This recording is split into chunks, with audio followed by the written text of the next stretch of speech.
Bismillahirrahmanirrahim. Alhamdulillahirabbil alamin wa bihi nasta'in ala umuri dunya wa din. Sallallahu wa sallam ala sayyidina Muhammadin khatamin nabiyyin wa alihi wa sahbihi ajma'in. Subhanaka la ilma lana illa ma 'allamtana innaka antal alimul hakim. Subhanaka la ilma lana illa ma 'allamtana innaka antal alimul karim. Terima kasih kepada Ustaz Rashid tadi. Alhamdulillah, subhanallah, tuan-tuan perempuan yang dimuliakan, kita amat bertuah kerana dapat kita melapangkan masa kita dalam satu majlis yang mana bukan mudah untuk seseorang mengisi ruang-ruang masa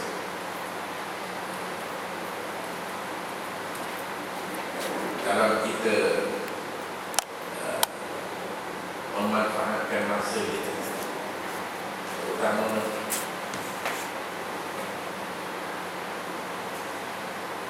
seperti hari rehat di hari Sabtu. Macam mana kita dapat korbankan untuk faedah yang lebih.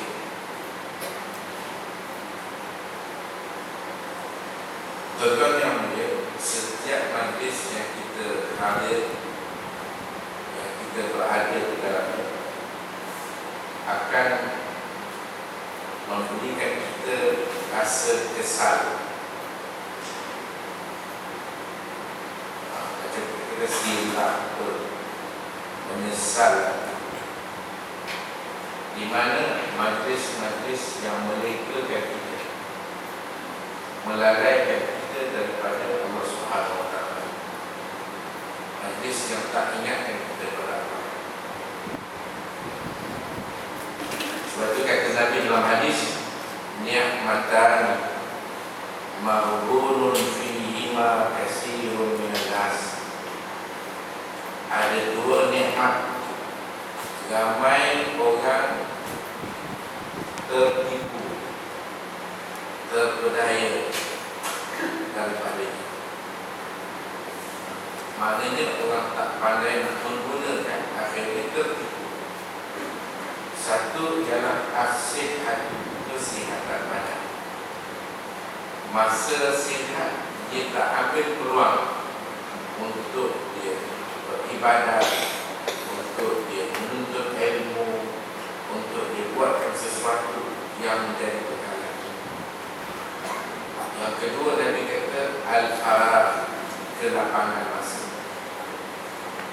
Memang hari ini kita lapang, tapi kita nak isi dengan apa kita tak kerja. Sekejap lagi mungkin jamuan juri kahwin, mungkin pada kampung, mungkin jalan, mungkin berbagai, atau rehat tidur di rumah. Tapi kita sedang duduk dalam majlis yang tidak akan mendatangkan rasa kesal yang kita di akhirat. Tuan-tuan akan rasa menyesal. Kalau majlis-majlis yang melekakan, yang melalaikan, yang membuat kita jauh daripada rahmat, kita akan rasa kesal. Allah ruginya aku, kenapa habiskan masa di tempat-tempat yang melekakan dan melalaikan. Tetapi kalau begini masa kita yang kita urus, maka ini tidak apa yang kita rasa kesal. Kerana kita sedang duduk dalam ilmu, majlis ilmu, menuntut ilmu, untuk kita pergi kepada lebih mantap lagi, lebih hebat lagi pencapaian kita dalam melakukan ibadah kita. Tuan-tuan yang mulia, pada pagi ini kita sambung dengan kitab kita Muniyatul Musalli, muka surat 8 kitab Jami, muka surat 19 kitab Rumi. tengok apa yang kita sedang mengatakan, perkara yang berkaitan dengan rukun-rukun solat, seperti mana yang kita sebut. Kerana ada orang yang mempertikaikan, pernah saya bangkitkan di sini, seperti masalah sifat 20. Kalau tuan-tuan dengar sifat 20, katanya tak ada zaman Nabi, tak ada zaman tabi'in, ada di satu zaman kemudian. Maka mempelajari sifat 20 bukanlah sesuatu yang penting dan wajib. Jadi atas sebab nama dia 20, tak ada hadis. Tapi kalau kita tengok 20 ni dikutip daripada mana? Daripada Al-Quran. Ayat-ayat Al-Quran banyak yang Allah sebut kalau dikumpulkan lebih dari 20. Cuma 20 itu memberikan kita cukup matang dan masak dalam mengenal Allah SWT. Jadi bukanlah zaman Nabi tak ada, zaman dia ada, cuma tak disebut secara apa yang kita sebut. Kerana orang di zaman awal mereka mempunyai kelebihan, pengetahuan mereka lebih jauh pencapaian. Sebab itu disebut a'maqahum ilman. Mereka adalah orang yang sangat dalam pengetahuan mereka. Abarrahum quluban, paling setia hati mereka. Aqallahum takallufan, paling sedikit karena songit sikit, sangat simple hidup. Siapa itu? Ulaika ashabul amal, itulah sahabat-sahabat. Jadi kalau tak sebut 20 mereka dah tahu. Dia sebut nak kenal Allah. Allah kita kenal dengan wujud yang tidak bermula dengan tiada, bahkan dia hilang. Wujud yang tidak sudah dengan tiada, tapi kekal dengan bapa. Wujud yang tidak berhajat kepada sesuatu, dia adalah kita panggil sifat khalafatun ta'ala al-hawa dan sebagainya. Maksud saya 20 itu ada. Begitu juga kalau nak dikatakan tentang rukun solat, adakah pernah Nabi ajar didik sahabat dengan rukun 13 yang kita belajar? Tak ada. Tak ada sebut pun rukun 13. Solat 13 rukun. Tapi apakah mereka tak mendapat solat yang sebenarnya? Tentulah kita kata sahabat yang mana bila baginda didik mereka telah mendapat pencapaian solat yang terbaik, yang paling tinggi kualiti dia, mutu dia dan sebagainya. Tapi tak ada 13. Yang 13 ni datang kepada kita.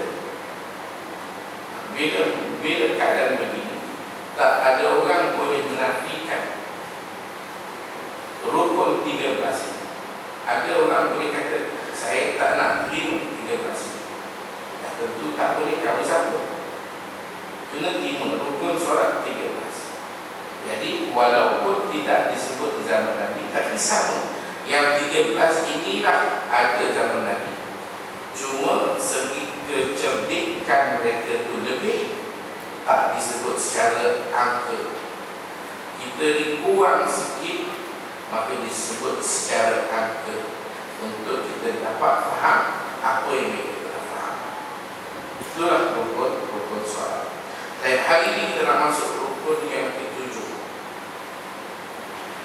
Rukun yang ke-7 ialah dia kata dan ke-7-nya sujud 2 kali. Kita nak solat,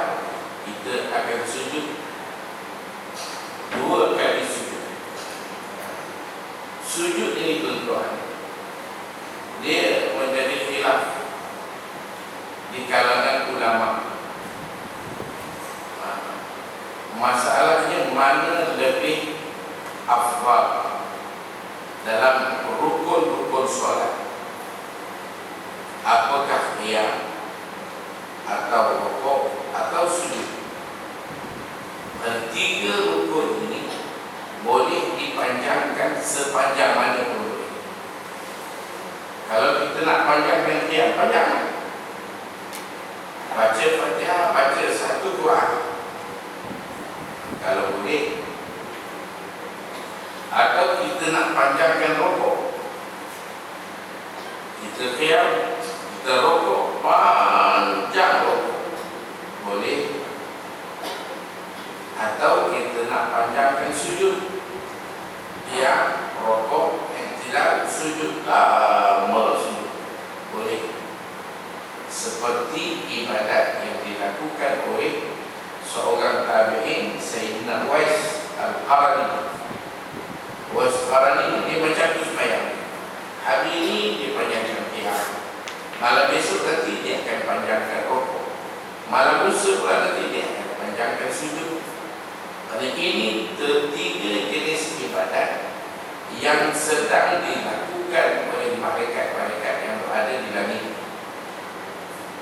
Yang Nabi tengok ada malaikat qiyam lama, sampai ke kiamat baru dia rukuk dan sujud.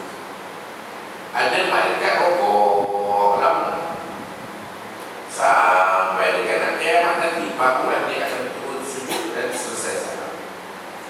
Ada malaikat sujud lama.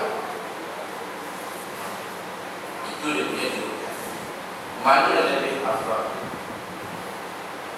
Yang khilaf ulama, ada mengatakan seafdalnya ialah qiyam,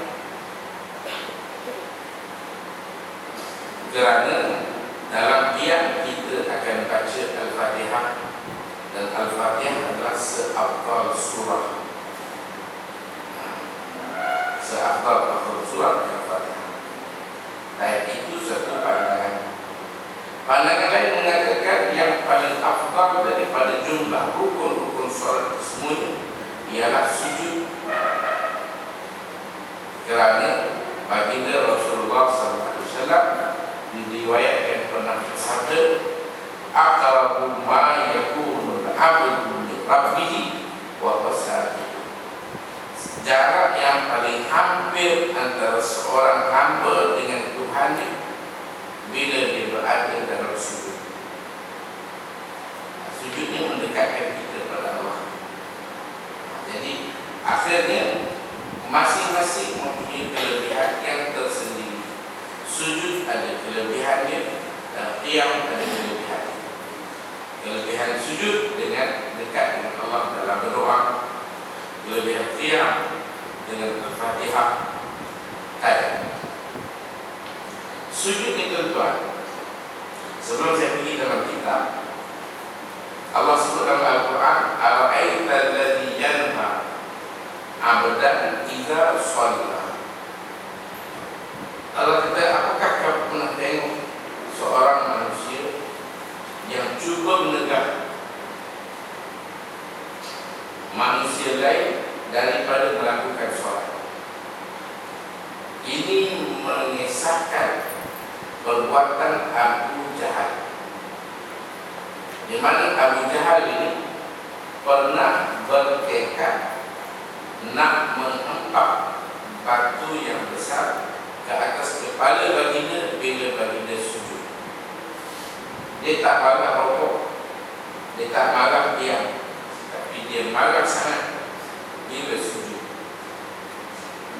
Sujud yang kita lakukan ini suatu yang cukup unik. Betul-betul sujud sesuatu yang tak akan berlaku kepada benda lain.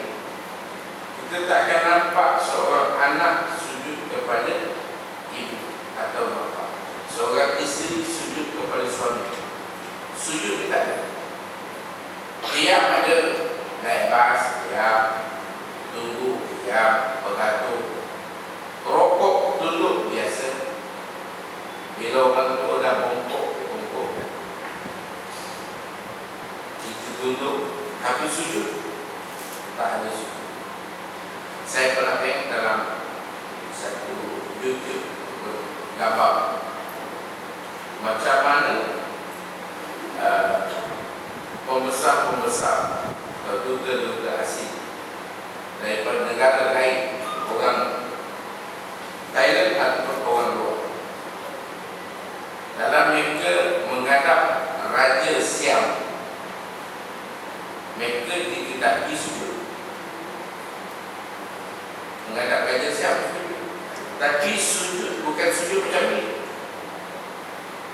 Dia kena baring depan raja tu, duduk macam menegak muka di depan.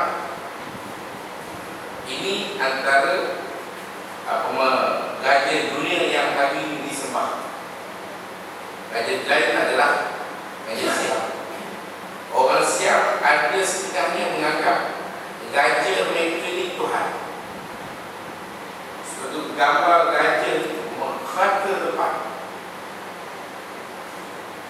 Dan kalau ikut silsilah kerajaan Siam, raja yang sekarang ni adalah raja terakhir. Habislah. Kalau ada selepas itu, dia satu pembaharuan. Mungkin anaknya, mungkin siapa, tak tahu. Sebab itu orang banyak heboh mengatakan kalau mati raja ini akan berlaku satu gerakan besar di Thailand, bagaimana silsilah kerajaan raja mereka. Raja yang ini panjang umur, lihat pula nyawa dia, tak mampu-mampu sangat, tapi dia ada satu kebajikan.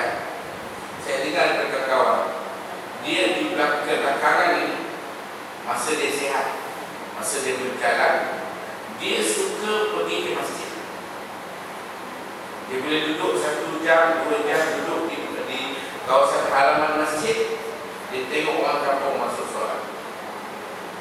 Tapi kalau dia pergi ke Wat Siam, tak sampai 10-15 minit macam itu. Tak tahu kalau Allah nak bagi tunjuk. Kata dia satu Pak Haji, orang yang duduk di Tabai, Thailand, dia kata Raja Siam ni pandai baca Quran, pandai baca Jawi, pandai cakap Melayu. Raja Siam. Jadi kalau nak menghadap dia kena sujud. Kita boleh tengok kadang-kadang ditunjuk. Cuma dikecualikan kepada orang Islam. Pasal duduk je. Duta-duta daripada negara Islam, dia tak perlu sujud. Itu dikecualikan. Dia semua sujud. Menteri dia sujud. Baring, menegak, muka menghadap. Jadi sujud yang kita buat itu tak ada wujud yang berlaku, melainkan hanya sujud kita dengan Allah. Sebab itu menariknya sujud. Tuan-tuan tengok bila kita letak sujud, kaki kita, tangan kita, dahi kita, apa yang tertinggal? Tak ada apa. Kita nampak tidak, apa pun tak ada habis. Kita dah di bawah sana. Maknanya betapa kita menghinakan diri kita di depan Allah Rabbul Izzat. Sebab itu Abu Jahal sampai satu tahap dia usaha membawa batu yang besar, dia perlu 2 orang, 3 orang tolong angkat. Dia nak lepaskan atas kepala bagi dia.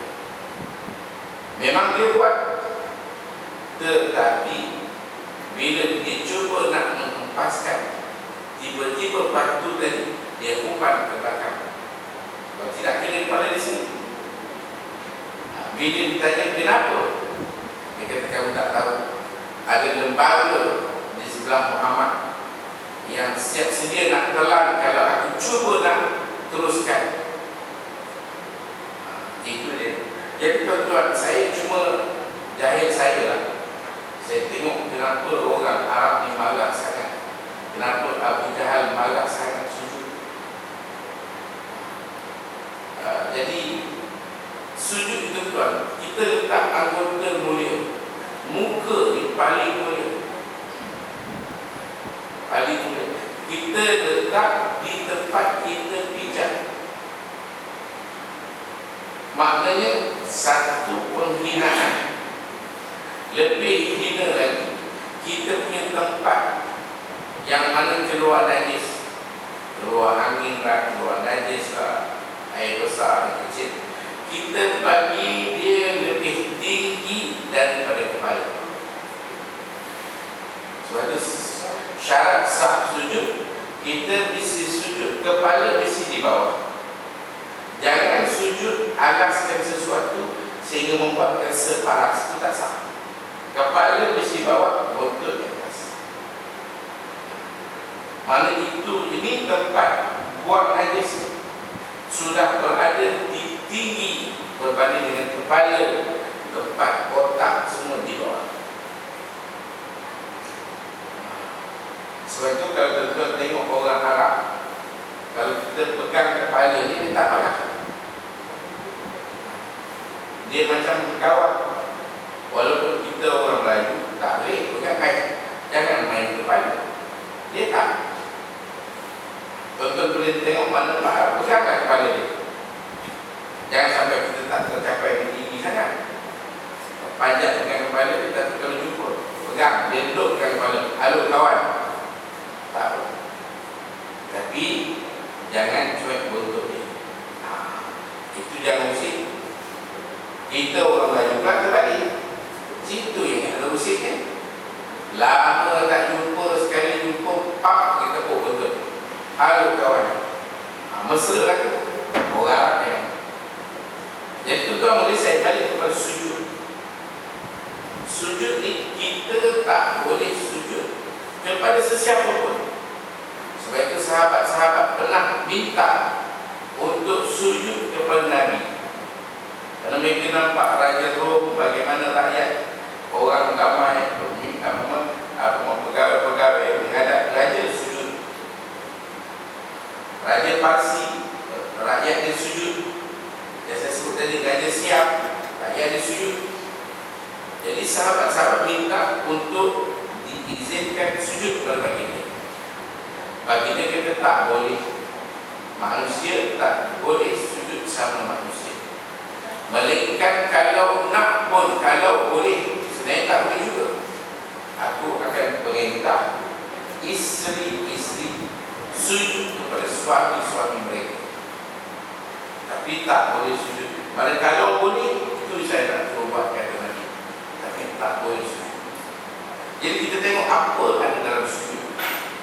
Sujud laki-laki agak lain sikit dengan sujud perempuan. Perempuan dia tak ada sujud macam laki-laki sujud. Macam rokok kita sebut dulu, dia tak sama. Tengok dia kata, sujud 2 kali pada tiap-tiap rakaat. Mesti 2 kali. Kalau kita tersujud sekali, sujud Allah Akbar, kita bangun. Bila kita bangun, baru kita sedar atau kita dimaklumkan kalau kita imam bahawa kita baru sujud sekali. Apa nak buat? Kita kena turun, duduk dan sujud yang kedua. Kalau kita dah bangun, dah rokok lah, teringat sujud tadi sekali saja, terus duduk, terus turun dan duduk, sujud yang kedua. Kalau kita dah iktidal, teringat sujud tadi baru sekali, duduk, turun, duduk dan sujud. Kalau kita turun, sujud. Bila kita sujud yang kedua, teringat yang pertama tadi sekali. Inilah yang kedua.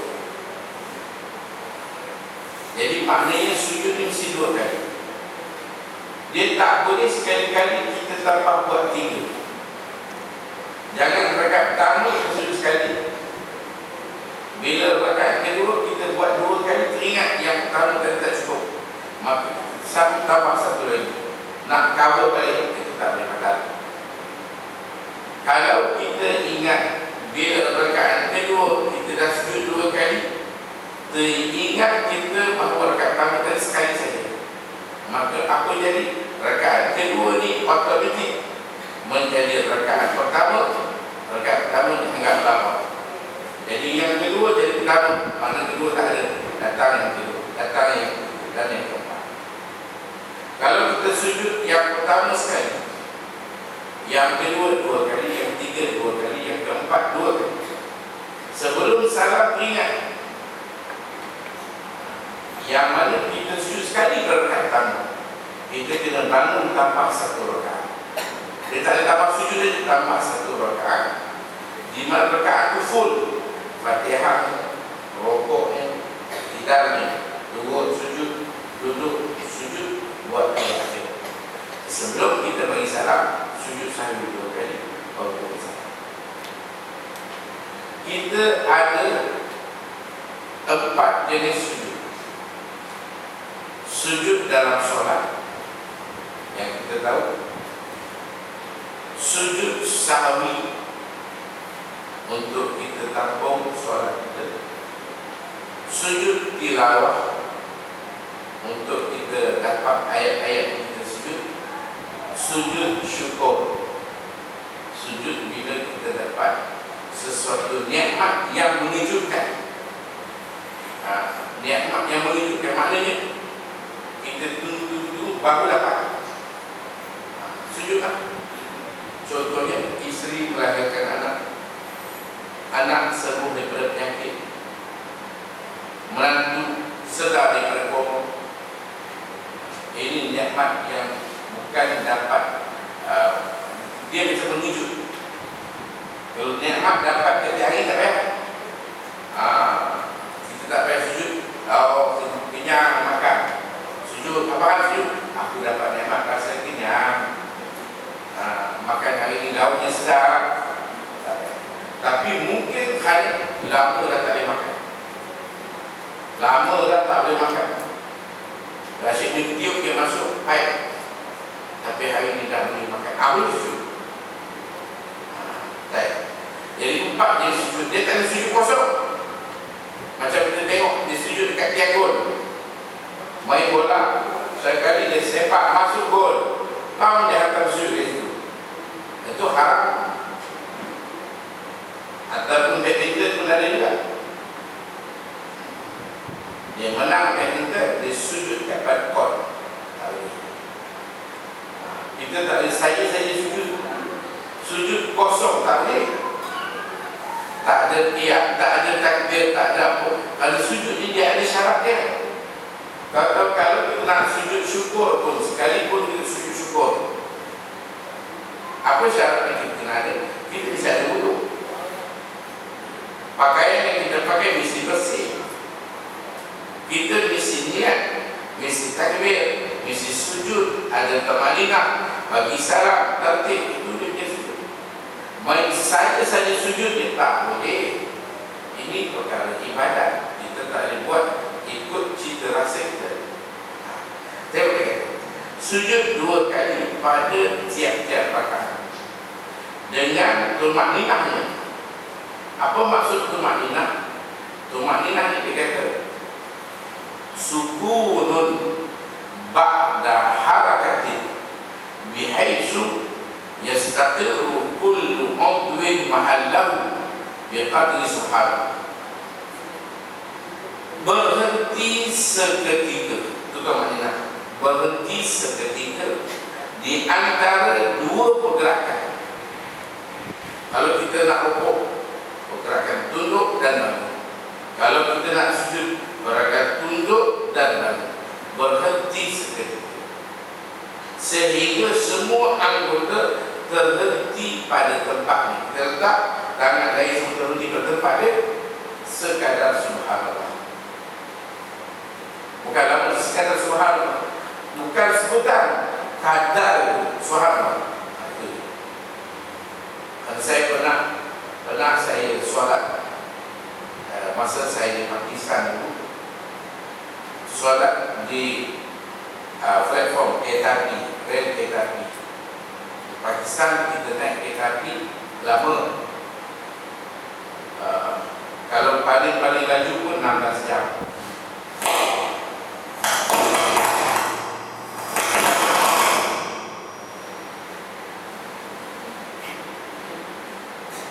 Subhanallah. Kebiasaannya 20 jam, 24 jam naik kereta daripada Karachi. Dia akan masuk Johor, kereta api akan sampai di satu bandar. Kereta api itu akan berhenti dalam 20 minit. Dia tak ada musalah. Kita solat di mana? Di platform, turun bawah. Dia ada pipe-pipe banyak. Ambil dulu. Kerana tempat yang kita turun tu dia punya panas dia. Ya Allah. Kita alas dia selipat ni, kaki letak angkat, panas. Nak solat 2 rakaat, nak buat jamak. Jadi bila sujud letak sekejap je, letak lagi sikit, angkat. Cukup panas. Maknanya dia yang penting kita letak walaupun sesingkat masa, sekadar subhanallah dah lepas. Itu dia panggil tumaninah. Dan inilah yang Nabi tegur seorang sahabat. Nabi kata, "Salli farji' wa salli fa innaka lam tusalli." Kamu kembali semula ke tempat kamu dan kamu solat, dan kamu belum dikira solat. Dia dah solat, Nabi tolak solat. Sebab antara kes yang tak ada tumaninah. Sebab itu dalam mazhab Syafi'i, tumaninah wajib, menjadi rukun atau menjadi syarat. Empat kena ada tumaninah. Rokok kena ada tumaninah, i'tidal kena ada tumaninah, sujud kena ada tumaninah, duduk di antara dua sujud pun kena ada tumaninah. Sebab itu dia kata di sini, sujud 2 kali pada tiap-tiap rakaat dengan tumaninah. Dan jikalau ia sujud atas sesuatu yang ia tanggung, yang tidak bergerak dengan pergerakannya sekalipun. Jadi kita sujud atas sesuatu yang tidak bersambung dengan badan kita. Macam contohnya, saya tak boleh sujud atas ini kalau bersambung tak boleh. Saya tarik ekor sebab pergi depan, saya sujud. Atau dengan baju saya alaskan, atau tangan sekalipun. Orang perempuan kain telekung, bila sujud dia tarik kain telekung ke depan, dia sujud akan jadi kain telekung. Itu tak sah. Jangan sujud atas sesuatu yang bergerak dengan pergerakan kita, bersambung dengan diri kita. Kalau tak sambung tak boleh. Jadi dikata di sini, jikalau dia sujud atas sesuatu yang dia tanggung atas bawah, tidak bergerak dengan gerakannya sekalipun, boleh. Kalau dia kata duduk, bukan dia berada bersambungan.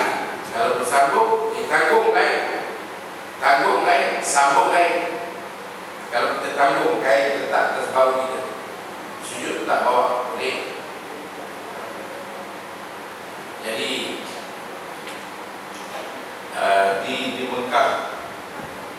di Mekah ni ada satu masalah.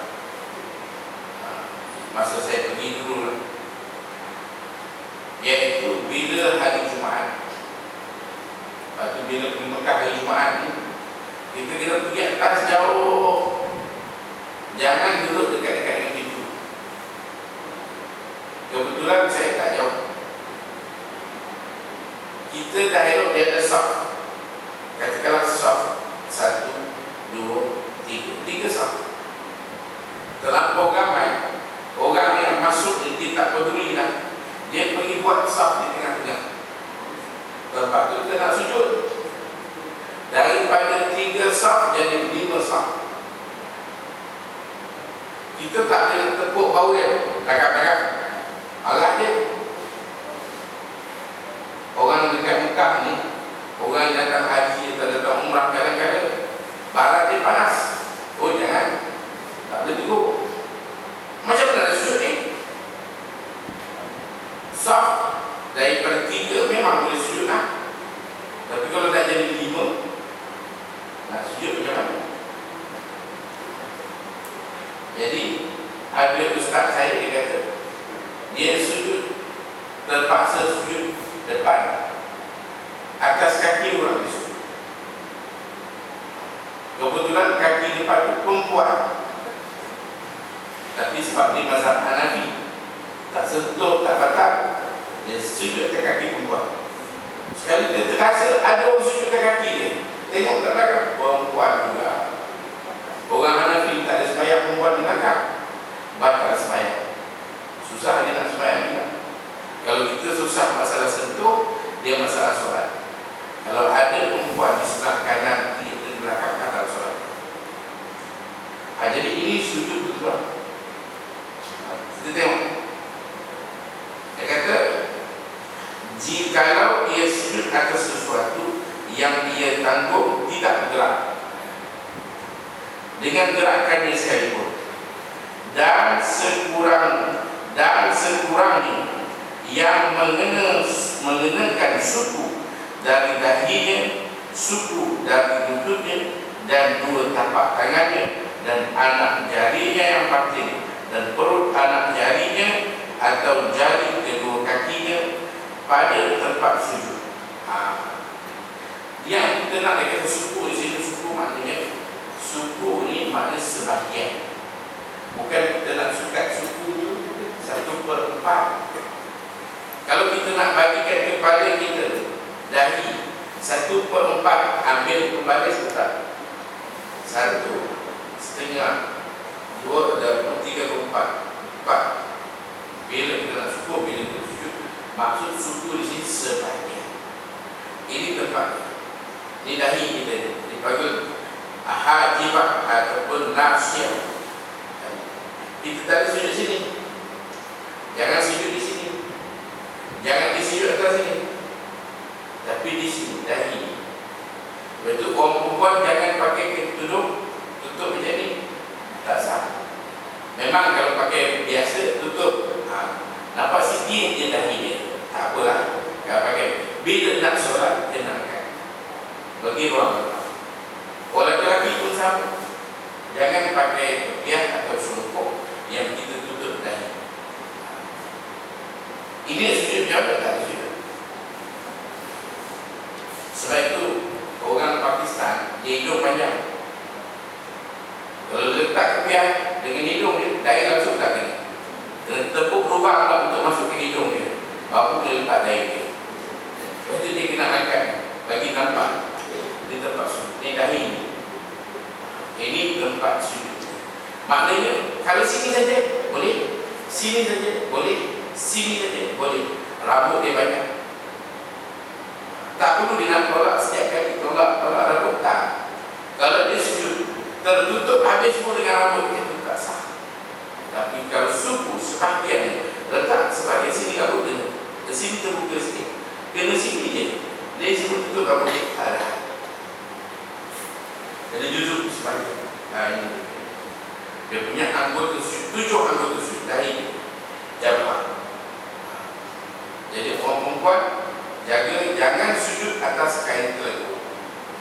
Kain telekung besar, kita bangun dia ikut bergerak, kita bergerak dia bergerak. Kalau kita pakai yang lebih besar, orang Malaysia pakai yang Afghan ni, bangun duduk tak gerak, tak boleh. Tapi kalau bangun dia gerak, duduk gerak, maka tidak. Kita tak boleh alas dengan tangan atau dengan baju atau dengan sepatu. Itu sujud. Baik, 7 anggota sujud. Yang pertama dahi, yang kedua tangan. Dalam sujud jangan kita pegang sesuatu. Kita tak ada sujud macam ni, handphone kat tangan kita pegang, tak boleh. Kita tak ada sujud macam ni, sujud atau macam ni, atau begini, sujud ni kita letak macam ni, ataupun kita kata macam ni atau macam ni, tak boleh. Kita buka jari, letak berdekatan dengan bau, sama dengan bau, dan hadapkan